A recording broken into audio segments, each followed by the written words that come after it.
Well, I want to ask you about innovation because, as you mentioned, we've got over 800 vendors here out on the floor, and it's a whole range of things from the most tactical ammo pouches and kit to missile systems and UAVs and drones and all sorts of stuff out here on the floor. Innovation has always at the forefront of when we talk about military readiness, preparing for the next conflict. I've been very fortunate to sit down with the current Sergeant Major of the Army, Mike Weimer, the former Sergeant Major of the Army, Dan Daly, sat down with General Braga, General Ferguson. We've spoken about innovation and technological advancement in every single one of those conversations, including my recent conversation with Colonel Gabe Zodi at 5th Group, where we talked about, what does it look like to change the MOS pattern in the ODA now to actually incorporate a robotics or a UAV technology-driven MOS. When you look at the next battlefield, it's kind of a two-part question here. Number one, how do you define the next battlefield as we see it, and why is the technological advancement more critical now than we've seen in past conflicts? So I've been to the Ukraine. I helped stand up their special forces in 2015, helped them build their joint soft headquarters. 10th Group came in right after that and started partnering with them, and they did a phenomenal job up until the point in time they got, pulled out. If you go to Gaza and if you look at the Ukraine, and I'm not trying to fight the last war, but I'm just telling you what I saw that scared me. You can't mass. If you're wrapped in metal, you have zero probability of surviving. You will be detected and you're going to get hit. And if you think tanks and armor, everything, helicopters, jets, everything. Like if you are wrapped in metal, you won't make it. It's just, and I watched it.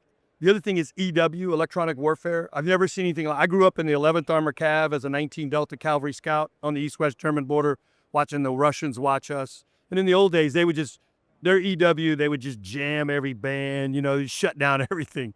I mean, we did that in Iraq. But now it is extremely precise. It's extremely sophisticated. I mean, I tell you right now, almost every drone that we send over there does not work after 30 days. Less than 30 days, I give it 30 days. But usually by the 14-day mark, they have figured it out and shut it down. And so what's interesting is, in the old days, our engineers would sit back in the United States in an air-conditioned laboratory somewhere, with great computing capacity, trying to figure out workarounds. And that you can't do anymore. They've got to be forward. And they've got to be close to the operator because you don't have weeks and months to do it. And so a lot of the innovation is happening, I'm not kidding you, at the FLOT. It's crazy to see a bunch of nerds up there. It's awesome, though. I mean, you want to see the entrepreneurial spirit, the people watching people just work through tremendous problems. Watch the Ukrainian special operations with the engineers. It's amazing, man. I mean, same in Israel. It's the same situation in Israel. You can't just assume that your enemy's ignorant, because they're not. A lot of these technologies have proliferated everywhere. So again, it's evened up the battlefield quite a bit, but you can't mass anymore.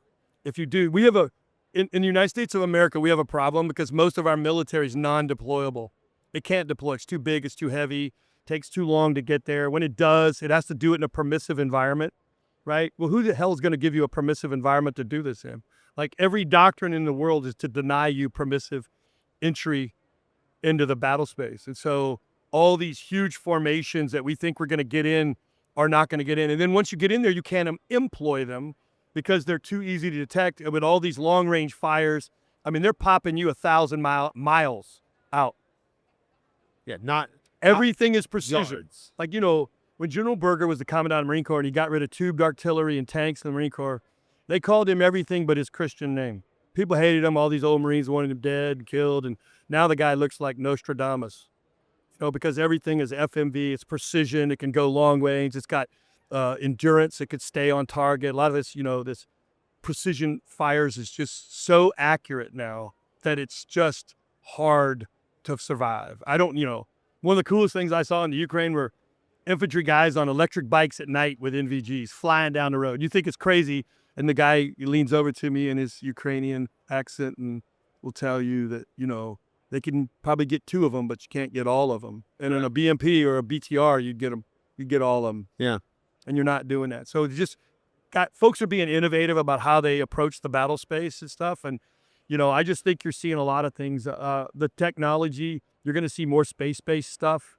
You're going to see AI is going to change everything with predictive analysis. You're going to be able to, within 3 years, to be able to plan operations plus or minus within 80 to 85% probability of accuracy. So you're not going to need tons of stuff. Like, again, mass was designed to break formations. And now you've got these long-range fires and stuff, and you can be very precise, especially, when you're in a non-contiguous environment. For the Rangers, that means non-touching. Yeah.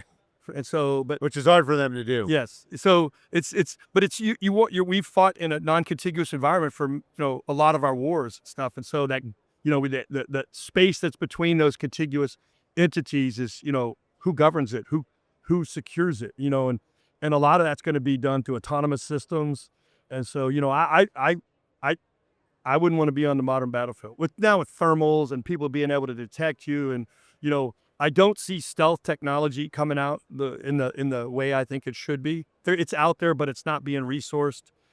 I think the value of special operations and all of this is AI can't give you a personal relationship.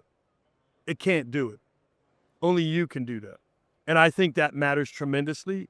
I think personal relationships between people enabled by AI and all this technology is a incredible fighting force. I mean, it really is. Yeah. And then AI can't do crazy. Like if MacArthur went up to AI and said, hey, I want to do the Incheon invasion, the worst location in all of Korea to invade, AI would have told him, don't do it. You're out of your mind. Don't, and we'd have never had the Incheon invasion. And so those are some of the things. But I think when you have personal relationships mixed with technology and people that think forward, and I think special ops is, look at this venue, man. Nobody does this. Yeah. There's no other service that does this. You bring in all these different countries, all these different technologies. I mean, who does this? No disparaging, but there's no other, only SOCOM can do this. I've told General Fenton this 100 times. If I was Secretary of the Army or Secretary of the Defense, I'd give him a line item budget to run this every year. I don't know how many ministers of defense are here, chiefs of defense. They're not here just to hang out in Tampa. They're here because they know this is valuable to them. They understand the value of special operations to their formations. And then they know that this place is just jam-packed with technology. That, half this stuff I've never seen before. It's cool. I would like to take half of it home and play with it, but they don't let me do that. You don't have the right authorizations for that. No, exactly.